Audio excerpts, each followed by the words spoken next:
My little grandson whispered, "Grandma, don't drink that tea." When I smelled it, I knew why. I knew something was wrong the moment my little grandson set the teacup down on the table instead of handing it to me.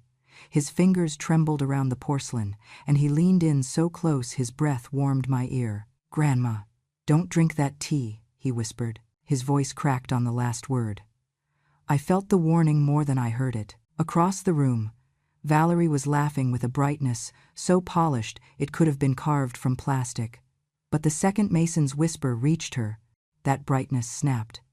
Her smile froze first, then twisted, then collapsed entirely into something sharp and vicious. I watched the transformation as if someone had peeled the human expression off her face and revealed the truth beneath. She took one slow step toward the boy, her heels clicking against the floor like tiny threats. She bent down, grabbing Mason's chin between her fingers. "If you defend that old woman again," she hissed, her voice low enough that she thought only he could hear, "I will cut you out of everything. Every dollar, every plan, every future you think you have. Do you understand me?" Mason's little face drained of color. He nodded, not out of agreement but survival. And I sat there, still as stone, pretending not to have heard a single word because I knew exactly what she would do if I reacted. Her cruelty had a way of spilling from one person to another, and I refused to let it pour onto him. "Is everything all right?" I asked softly, though my heart was lodged in my throat. Valerie straightened, adjusting her blouse as if she had done nothing more than brush off lint. "Of course," she said, with a smile that looked glued on. "Just explaining manners." I nodded, pretending to believe her, pretending to swallow the fear that rose inside me. I looked down at the tea. The steam curled upward, familiar but wrong somehow. A faint chemical sharpness floated from it, something that did not belong in a home, much less a teacup.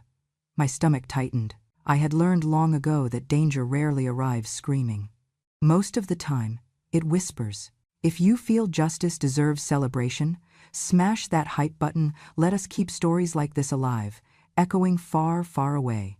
Your support helps us bring understanding and love to those who deserve it. Thank you so much. Keep listening. Now, let me take you back a little, because nothing that happened in that moment started in that moment. It began decades earlier, with a misunderstanding that hardened into resentment. When my son Leon was 9, he suffered a traumatic head injury from a bicycle accident. The medical bills arrived like waves in a storm, one after another. His father was already juggling 2 jobs, so I took whatever shifts I could, cleaning offices before dawn, stocking shelves during the afternoon, sewing uniforms at night. I slept in pieces, never enough to dream, barely enough to stand. Leon only saw my absence. He saw the empty chair at dinner time, the silhouette slipping out the door when he wished I would stay. He could not understand that every step away from him was taken for him. Children rarely recognize sacrifice when it looks like abandonment. Valerie took that wound and fed it until it grew teeth. For 10 years, she whispered poison into him. "Your mother left you," she'd say. "She always chose something else over you. She owes you for that." Her voice never had to be loud. Repetition did the work for her. She sculpted his resentment with patience, smoothing its edges until it became the lens through which he viewed me. Somehow, she made him believe that the years I spent fighting to save him were the same years he was forgotten. And then there was my husband. My sweet, stubborn husband who hid his worsening diabetes from me, sneaking fast food in the parking lot outside work. I blamed myself for not seeing it sooner. Leon blamed me for letting him die. But Valerie, she had worked as an intern at the hospital during his final months. She held his hand while adjusting his IVs and feeding him broth. That experience gave her an authority Leon clung to. When she told him I had failed his father, the words burrowed into him like roots. So by the time I moved into their home last year, the story of who I was had already been rewritten without me. I saw it in Leon's eyes every time he passed me in the hallway without a greeting. I heard it in Valerie's voice every time she spoke to me as if I were an object she was forced to step around. "Do not overeat," she'd snap. "Old people don't digest well." Or, "Why do you need so many pills? If you'd taken better care of yourself when you were young, you wouldn't be a burden now." A burden. That was her favorite word. But nothing cut me the way Leon's accusation did. One night, after a tense dinner, he stood in the doorway of my room with his arms crossed and said, "You let Dad die. You never cared enough to fight for him." I wanted to scream that I fought for him every day of my married life, that I'd given everything I could, that loving someone does not mean you can pull them back from every edge. But he turned away before I could speak. Valerie followed after him, placing a hand on his back as if she were guiding him away from a flame. "That was the past I carried the day," Mason whispered his warning. And now, as I stared at the steaming cup in front of me, the truth felt disturbingly close. Valerie's stare followed every breath I took, every twitch of my fingers. Leon watched too, his eyes unreadable. And Mason, sweet Mason, sat silently at the edge of the table, his hands in his lap, his eyes shimmering with a fear no child should ever know. I did not lift the teacup, and in that moment, I understood something clearly. The danger in this house was no longer emotional. It was physical, immediate, and tightening around me like a noose someone had been weaving for years. And the person who warned me was the smallest one in the room.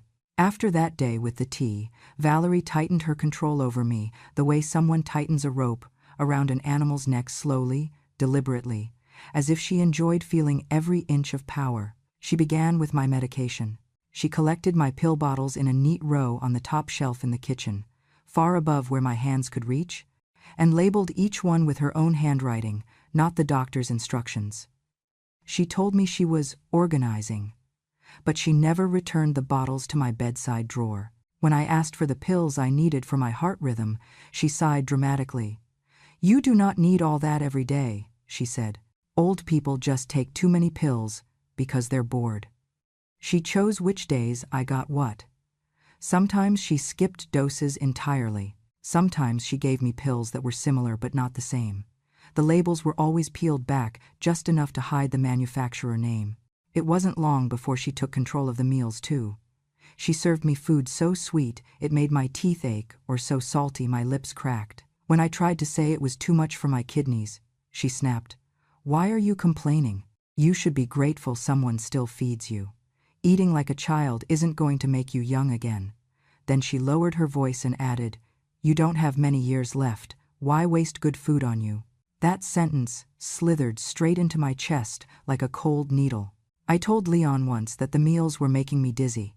He didn't even look up from his phone. "Mom, Valerie's a trained health aide," he said. "She knows what she's doing. Maybe you just need to adjust your diet." He talked as if I had become a fragile inconvenience he wished the world would handle quietly, without involving him. Valerie watched from the doorway, smiling at him like a queen pleased with her loyal servant. It was around that time she began switching out my medication entirely. She claimed healthcare these days is a scam, and insisted she could manage my treatment at home. She handed me pills that came in unmarked foil packets and said, "These are better, stronger. Trust me. I know what I'm doing." Her voice had that manufactured authority she used on Leon, the same tone she used on the nurses back when she interned at the hospital. She never fooled real professionals, but she fooled the men in her life easily. I held the pills in my hand and stared at them. They were chalky, unfamiliar, wrong. "Where did you get these?" I whispered. She smirked. "Do you ever stop questioning?" I said, "I'll handle it. Doctors just want money. I want you taken care of." But the way she said "taken care of" felt like she meant something else entirely. My symptoms became unpredictable, more fatigue than usual, strange waves of nausea, a trembling under my skin I couldn't control. Valerie looked pleased every time I mentioned feeling unwell. "See?" she'd say. "Your condition is unstable. Good thing you have me." One morning, when she brought me tea again, I smelled something sharp beneath the mint. A chemical edge that didn't belong. The scent reminded me of the antiseptic wipes used in the hospital years ago when my husband lay hooked to machines he hated. My heart squeezed with memory and fear. "What did you put in this?" I asked. She widened her eyes in a parody of innocence. "Nothing, just tea. You're imagining things again." Her fingers tapped the handle of the cup impatiently. "Drink it. All of it. It's good for your nerves." Valerie had never cared about my nerves.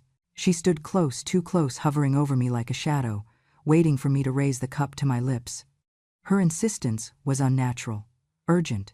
I felt the air shift. That same scent rose again, faint but unmistakable, like a warning stitched into the steam. "Drink," she repeated. Slower this time, her voice dropping into something hard. Her jaw tightened as she stared at me with a hunger I didn't understand at first. I said, "Drink it.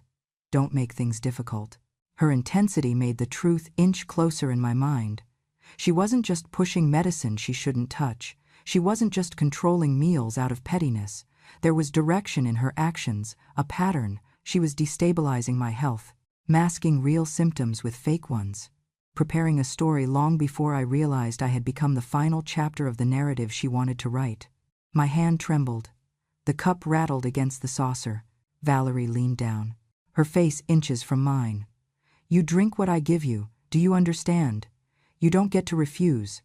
Her breath brushed my cheek, warm and sickening. I placed the teacup back on the table slowly.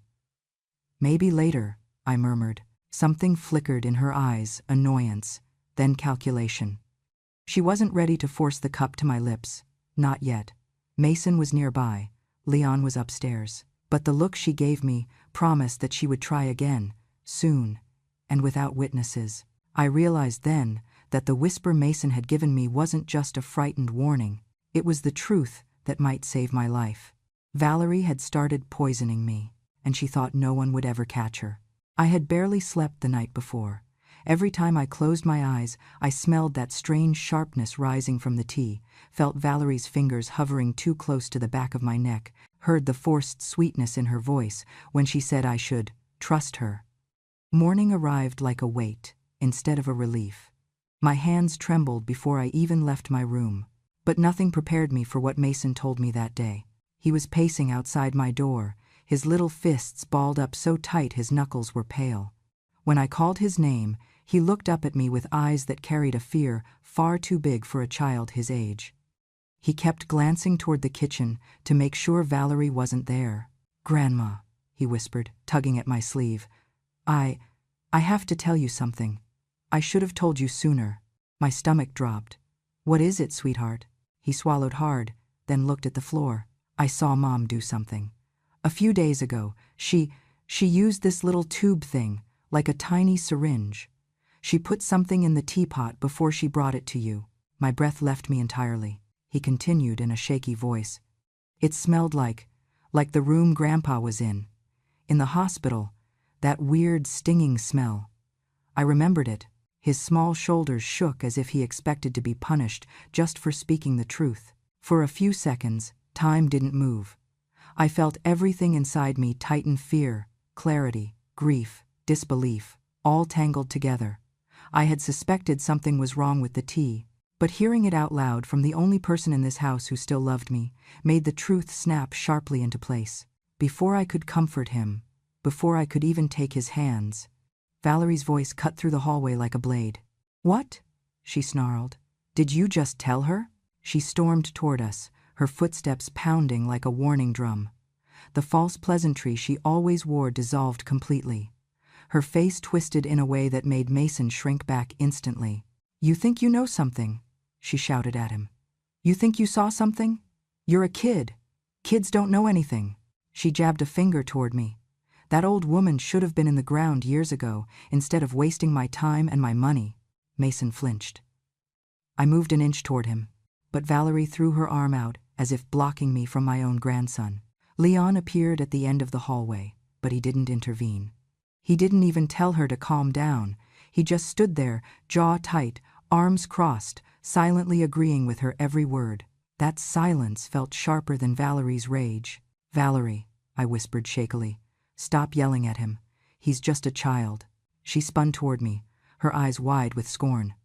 "A child who should keep his stupid mouth shut. You think I'll let him ruin everything? You think I'll let him screw up what's already ours?"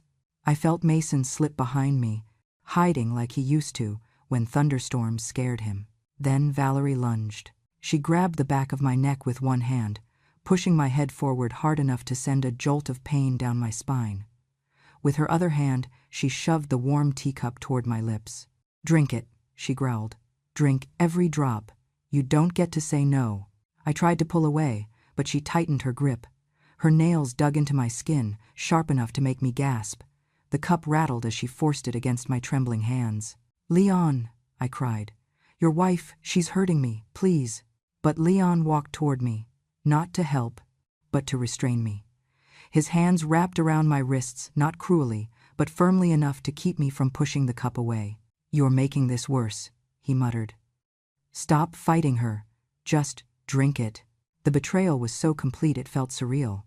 My own son holding me still so I could swallow whatever was in that cup. Mason broke down. He grabbed Leon's arm, sobbing so hard he could barely form words. "Dad, please, please don't. She'll die. Mom is hurting Grandma. I saw Dad, please." But Leon shook him off. "Go to your room, Mason, now." "No!" Mason screamed. "Grandma's gonna die if she drinks that. Mom put stuff in it. I saw her. Why won't you listen?" His voice cracked, high and piercing, full of terror. For a moment, the world narrowed to three things: Valerie's hand crushing the back of my neck, Leon's silence, thick with complicity, and Mason's shaking voice begging someone, anyone, to save me. Then, a knock at the front door, firm, unmistakable, not the kind you ignore. Valerie froze. Leon loosened his grip. Mason inhaled sharply, hope flickering in his wet eyes. The door opened behind us. "Is everything all right here?" a familiar voice said. Deep, professional, concerned. I turned my head as much as Valerie's hand allowed and saw Dr. Howard standing there, his medical bag in hand, his brow furrowed with the kind of suspicion only experience gives. He looked from Valerie's hand on my neck to the teacup pressed against my mouth, to Mason's tear-streaked face. His eyes darkened. "I'm here to check on Loretta," he said firmly. "Something hasn't been sitting right with me about her recent health reports. I want to examine her immediately."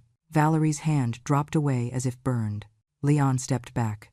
Mason rushed to me and held my arm tightly. And for the first time in a long time, the momentum in the room shifted. Not all the way, not yet, but enough for me to breathe. Enough for the truth to start crawling toward the light. When Dr. Howard stepped into the living room, I felt something shift behind his professional calm, something deeper than routine concern. He asked Valerie to step aside so he could examine me, and though she forced a brittle smile, her eyes glittered with a fear she tried to hide. I could tell she was calculating what he might know, what he might suspect, and whether she still had control of the situation. He led me gently to the armchair by the window. His touch was steady, but his face carried a tension I had never noticed before, a familiarity with danger that made my heart beat faster. He checked my pulse first, then my pupils, then my hands. He did not speak for several seconds, and when he finally looked at me, his expression held something like regret. "Loretta?" he said quietly. "How long have you been feeling lightheaded like this?" I hesitated before answering. "A few weeks. Maybe longer." I thought it was the new medication Valerie brought me. His jaw tightened in a subtle, controlled way. It reminded me of how soldiers brace themselves before sharing news they wish they could keep to themselves. "Has she changed any of your prescriptions recently?" he asked. I nodded. Without asking me. That was when he exhaled sharply, just once, but enough for me to feel the weight behind it. He pulled out his old leather notebook, the one he used when my husband was still alive. As soon as he opened it, I recognized the handwriting on the top of the page. My husband's name. Howard ran his finger along the lines of his old notes, scanning with increasing urgency, until finally stopping at something that made his brow crease. He turned the notebook discreetly toward me. I saw the sentence circled in red pencil, written in his steady medical script. "Insulin level inconsistently high, not explained by prescribed dosage." My breath halted. I whispered, "You suspected something. Back then?" He nodded slowly.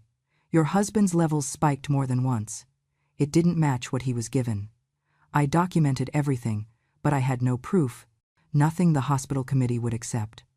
I pushed for extra monitoring, but your husband insisted he didn't want an investigation that might cause trouble for the staff. He wanted to protect you from stress." His voice softened. I should have pushed harder anyway. I felt the old ache return at the mention of my husband.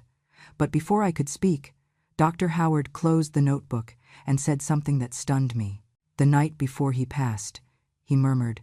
"Your husband asked me for a favor. He said, if I don't make it, please, keep an eye on my wife. She'll have no one left to fight for her." My heart squeezed tight. I remembered that night only in fragments, his fading voice, the warmth of his hand wrapped around mine, the way he kept glancing at the door as if worried someone might come in.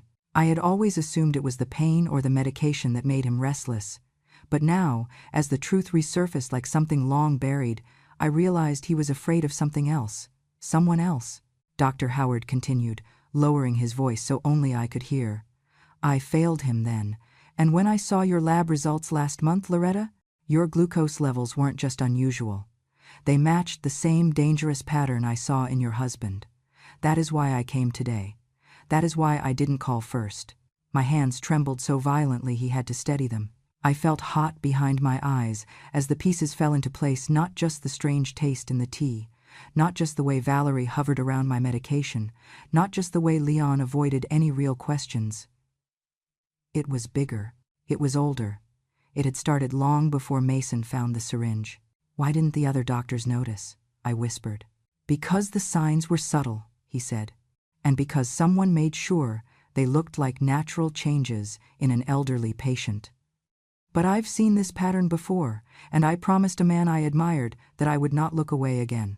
His voice carried an unwavering finality. But Valerie reappeared before I could absorb it.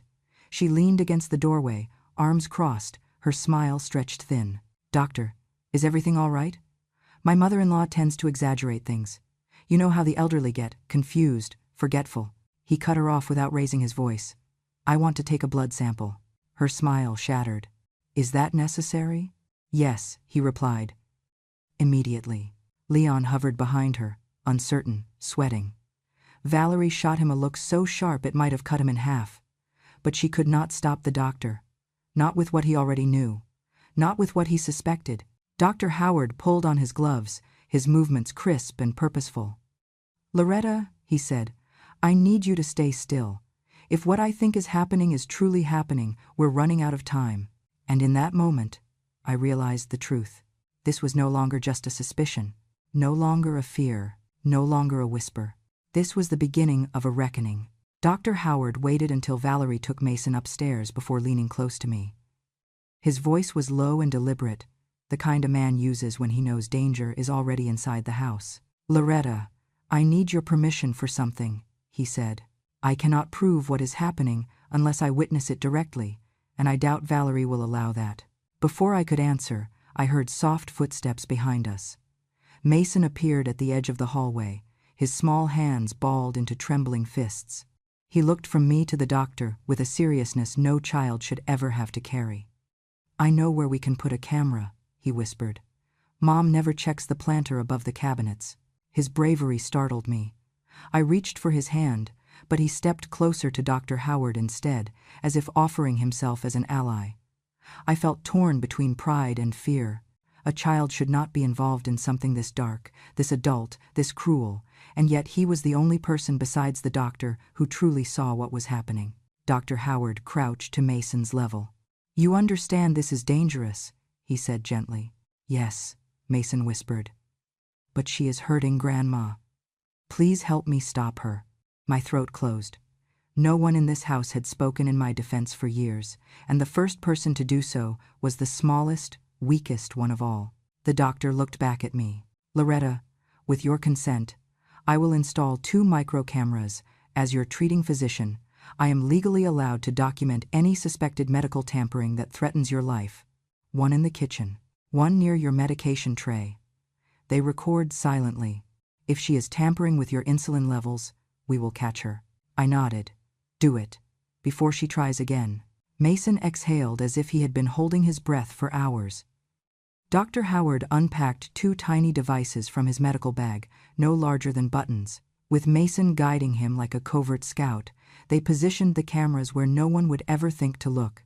One faced the stove and countertop. The other concealed itself behind a small ceramic angel figurine near my pill organizer. When everything was in place, Mason squeezed my hand once before slipping back upstairs. I watched him go, terrified for him yet grateful beyond words. Dr. Howard whispered, "We will let the cameras run for 24 hours. I will return tomorrow evening. Do not drink anything she prepares unless I'm here. I nodded again. It was all I could do. The next day, crawled like a dying insect. Valerie moved through the house with her usual click of impatience, her eyes scanning me every time she passed, as if checking whether her timeline was on schedule. Leon came home early from work, unusually tense. They spoke in whispers, behind closed doors. Not once did Mason come downstairs. Then, in the late afternoon, Valerie announced she would make tea. My stomach tightened. She only made tea when she wanted my blood sugar to dip low enough for me to faint. She never expected me to die immediately. She wanted a pattern, a progression that could be blamed on age or illness. I sat at the table, unmoving, while she prepared the kettle.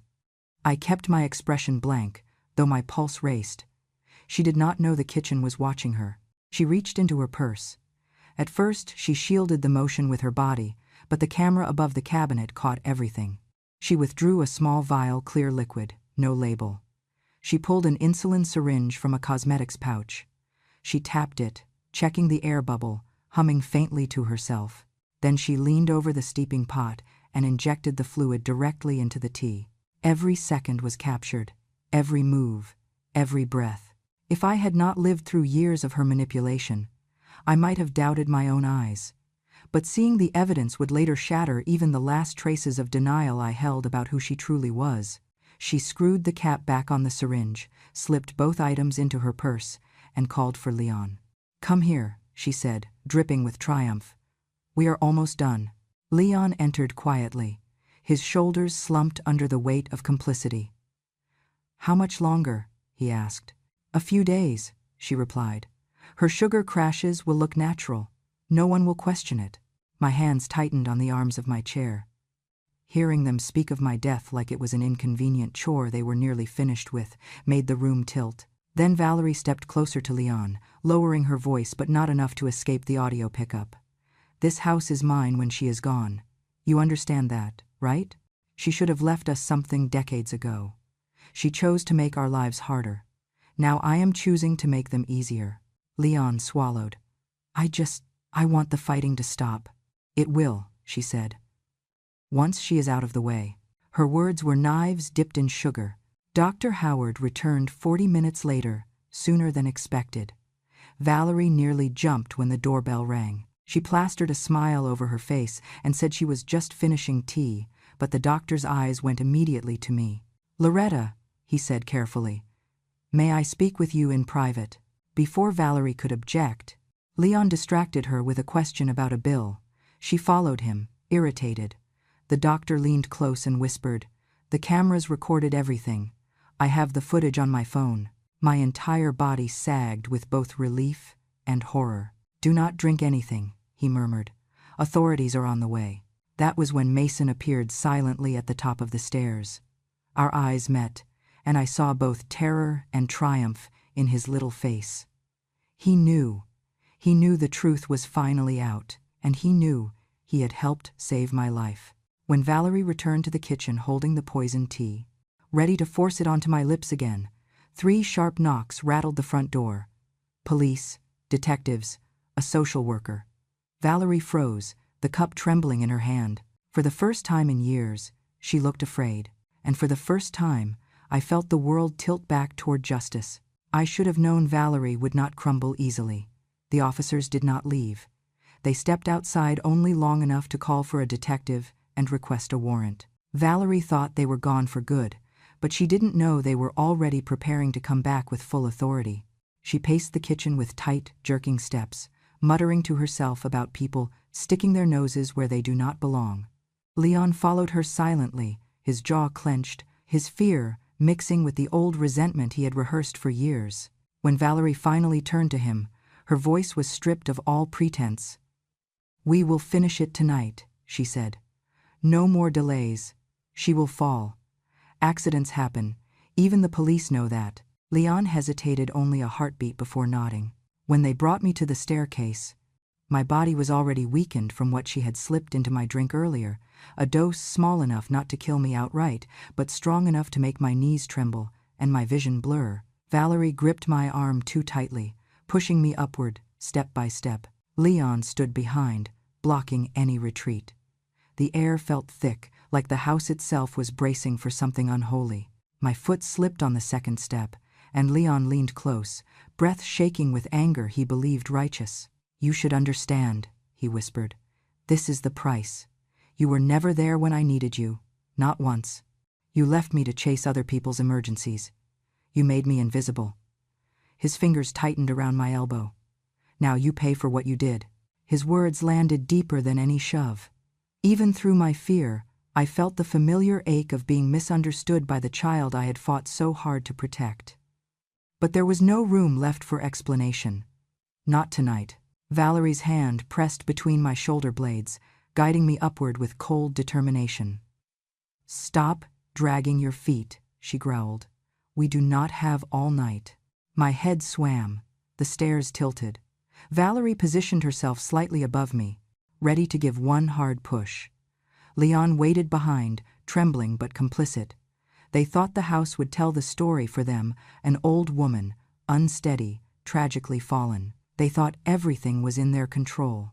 What they did not know was that Dr. Howard had already connected the cameras to a live feed, and he had seen enough. Just as Valerie reached for the back of my neck to force me forward, a loud crash erupted from the front door. Heavy boots thundered into the hallway. Flashlights cut through the dim entryway, slicing across the walls. Then a voice shattered the night. "Hands off her! Step back! Now!" Valerie jerked around, her face contorting between fury and disbelief.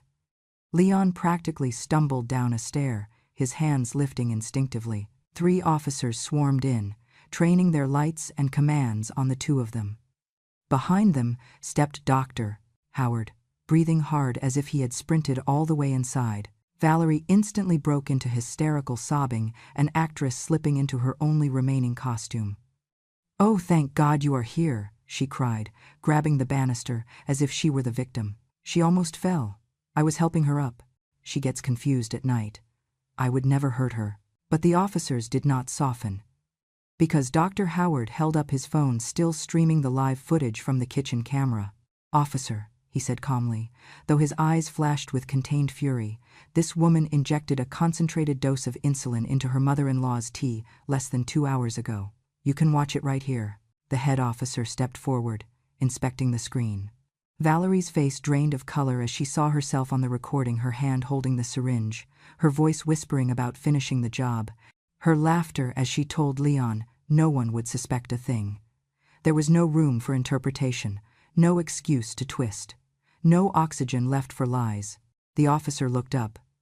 "Ma'am, turn around and place your hands behind your back." Valerie's scream tore through the hallway.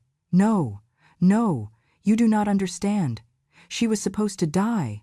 She was supposed to die." She caught herself too late, but the words were already echoing off the walls. Leon's shoulders collapsed. Valerie thrashed as the cuffs snapped around her wrists. Leon sank onto the bottom step, staring at the floor like a man waking from a nightmare he willingly walked into. An officer approached him slowly. "Sir, we saw the footage of you restraining her earlier. You need to stand up." He lifted his hands shakily and allowed them to cuff him without protest. I clung to the railing, trembling not from insulin but from the relief that hit me all at once like a wave I had survived by accident. Dr. Howard hurried to my side, supporting me carefully. "You are safe now," he whispered. "I promised your husband I would watch over you. Tonight I finally kept that promise. For the first time in years, I let myself lean on someone. I felt Mason's presence before I saw him running from his bedroom, face pale but determined. A police officer stopped him gently, but Dr. Howard called for him to come closer. Mason reached me with tears streaking down his cheeks. "Grandma, I thought they were really going to." I pulled him into my arms. "You saved me," I whispered into his hair. "You were the bravest of all of us." Behind us, Valerie's shrieks faded as she was dragged out the front door. Leon followed in stunned silence. The house felt lighter immediately, as if it had been holding its breath for years, and finally exhaled the poison. Dr. Howard squeezed my shoulder. "Tomorrow," he said gently, "we start the next chapter, one where you are not alone." For the first time in a long time, I believed him. I had imagined courtrooms before, but never one this full. Never one where so many pairs of eyes seemed to burn holes straight through my past and into the present. They brought me in through a side door to avoid reporters, but even so, I felt the tension in the air the moment my wheels crossed the threshold. Valerie sat with her attorneys, face pale, lips pressed so tightly they almost disappeared. Leon slumped beside her, as if his spine could no longer support the weight of what he had done. When the judge called for the presentation of evidence, the prosecutor stood and nodded to the technician. The lights dimmed. The first frame of the footage appeared on the screen. Silence swept the room like a cold wind. There she was, Valerie in crisp detail, drawing a vial from her purse, slipping the needle into the teapot with steady hands, whispering words I had prayed no one would ever hear again. Her voice filled the courtroom. "One more dose and she won't wake up. No one will suspect a thing." The jurors leaned forward. Then the footage shifted to Leon holding my arms, his grip tight, his voice low enough to make the room feel smaller. "You made me invisible my whole childhood. This is what you deserve." Gasps erupted. Even the stenographer stopped typing for a second. And then came the part that made my chest tighten, the pure hatred in Valerie's voice as she screamed, "Just die already. It would make everything easier." The judge raised a hand to quiet the murmurs. My hands trembled in my lap. I had lived this moment once. Living it again, in front of strangers, felt like peeling open wounds that had barely begun to close. The prosecutor allowed the silence to sit heavy before she spoke. "Ladies and gentlemen, this is not caregiving. This is not stress. This is deliberation. This is intent." When Dr. Howard was called to the stand, he walked with the calm of a man ready to finish something he had started long ago. But when he began speaking, there was a gravity in his tone that no one in the room expected. He explained the insulin levels found in my blood the night he intervened, how the dosage was far beyond therapeutic use. Then he paused, his gaze drifting to Valerie with a controlled, steady sorrow. He said, "Your Honor, this is not the first time I have seen insulin levels like this in this family." A whisper rippled through the courtroom. Dr. Howard continued, "Years ago, when Mrs. Miles's husband was under my care, his blood sugar inexplicably spiked and crashed in patterns inconsistent with his prescribed management. I documented it. I questioned it. But I could not prove interference." My heart clenched. The room erupted in murmurs so loud the judge had to strike the gavel twice. "Doctor," the prosecutor asked, "are you suggesting foul play?" Dr. Howard inhaled slowly. "I am saying that what happened to Mr. Miles back then looks disturbingly similar to what was done to his wife." For the first time, Valerie's mask cracked.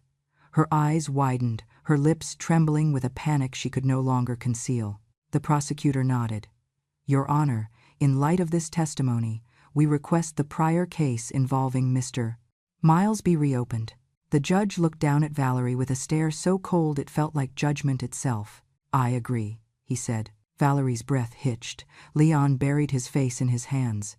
And I felt a tremor of grief and vindication at once. My husband's death, the quiet confusion surrounding it, the unanswered questions. Finally someone was willing to speak the truth aloud. When it was time for the verdicts, the courtroom seemed to hold its breath. The judge read from the document in a firm, unwavering voice. Valerie Hart found guilty of attempted murder, elder abuse, and tampering with evidence. Sentenced to 15 to 22 years in state prison. Valerie screamed, a raw, cracking sound that tore through her composure. Leon Miles found guilty of conspiracy to commit harm and child endangerment. Sentenced to 6 years incarceration and immediate loss of custodial rights regarding minor child Mason Miles. Leon collapsed into his chair, shaking his head as if hoping the world would rearrange itself into something gentler. But it would not. Not anymore. The judge continued. "The case involving the late Mr. Miles will be officially reopened for investigation." I closed my eyes. After so many years, truth was finally breathing again. When I opened them, Mason had broken free from the row where a social worker sat. He rushed across the aisle before anyone could stop him and wrapped his small arms around me with all the force his little body could gather. "Grandma," he whispered, his voice trembling but sure. "You're safe now. I told you I'd protect you. I held him as tightly as my old arms allowed. In that moment, everything fell quiet, every fear, every bruise, every long shadow cast by the past. For the first time in years, I felt the future open, not wide, but enough. When the courtroom doors finally closed and the storm of voices faded behind us, I felt the world settle into a strange, unfamiliar quiet. Not the quiet of fear, not the quiet of being silenced, but the quiet that follows after something heavy has finally been lifted off your chest. Mason held my hand all the way to the car, his small fingers gripping mine as if anchoring himself to safety. And maybe, in a way neither of us said aloud, we were anchoring each other. The social worker knelt beside him before we left. She spoke gently, as though every word needed to land softly on a heart that had already survived too much. "Mason," she said, "do you understand what the judge decided today?" He glanced up at me first as if seeking permission, then nodded. "I get to live with Grandma," he said, voice trembling. The social worker smiled.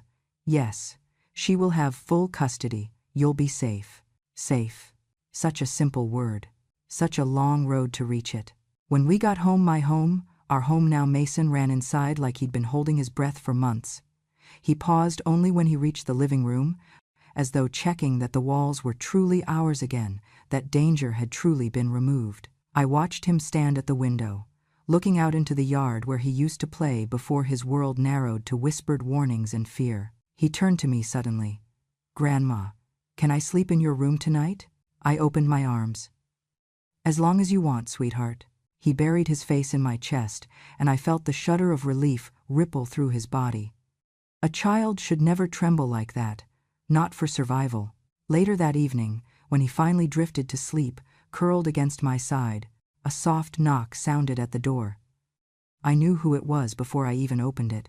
Dr. Howard stood there, with a toolbox in one hand and a stack of folders tucked beneath his arm. His expression carried that same steady mix of sadness and resolve I had seen in him from the beginning. "I figured you might need help settling back in," he said. I stepped aside, and he walked in with the quiet familiarity of someone who had already become part of our lives without ever forcing himself into it. He checked the locks first, tightened every screw, replaced the back door latch, tested the porch light twice. Then he repaired the loose hinge on my bedroom door and the rattling vent Mason had been afraid of. All the while, he spoke gently about nothing in particular: weather, grocery sales, the nurses he once trained, because he knew my heart had carried enough heaviness for one day. When he finished, he sat across from me at the kitchen table, fingers interlaced, gaze steady. "There's something I need to tell you," he said. I braced myself, but his voice softened. "I want to be here for you both. Not just as a doctor, not because of guilt, but because your husband asked me to look after you, and because I care." My throat tightened. I whispered, "You've already done more than anyone ever has." He shook his head gently. "No, I'm just beginning." Over the next weeks, he kept that promise. He visited after shifts, brought fresh produce, replaced the stair rails Valerie once planned to use against me, and made sure Mason had everything a growing boy needed: books, vitamins, new bedding, gentle explanations about grief and safety. He never overstepped. He never acted as though he were filling a role he didn't deserve. He simply did what good men do. He showed up, and slowly our home filled with warmth again. One evening, after Mason finished his homework and Dr. Howard had fixed the flickering lamp in the living room, I asked them both to join me near the small table by the window. There, I placed 2 framed photographs, one of my husband, smiling in his uniform the way he always did before deployment, and one of Mason with his gap-toothed grin and hopeful eyes. I lit a small candle between them and whispered, "Life did not let me die in silence," because, in the end, someone listened. "Doctor." Howard rested a gentle hand on my shoulder. Mason slipped his fingers into mine. In their presence, I felt something I had not felt in decades: belonging. Justice had come. Love had survived. And the family I thought I had lost had simply changed shape. That night, as I tucked Mason into bed and turned off the light, he whispered sleepily, "Grandma, we're safe, right?" I kissed his forehead. "Yes, darling, we're safe now, and we're not alone." For the first time in years, I believed my own words. And that was the true miracle of it all. My dear ones, if you're still here with me at the end of this long road, then bless your heart for listening.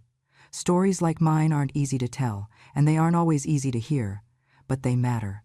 They matter because somewhere out there, another grandmother is sitting alone at her kitchen table, wondering if anyone would ever believe her truth. And maybe, just maybe, someone like you will help her feel seen. If this story touched you, if you believe justice deserves a witness, then please subscribe to Grandma True Stories. Your kindness keeps these memories alive. Your support makes sure no woman who suffered in silence is ever forgotten again. As long as breath remains in me, I will keep telling the truths time tried to bury. Until the next story, my loves, Grandma is holding your hands from here.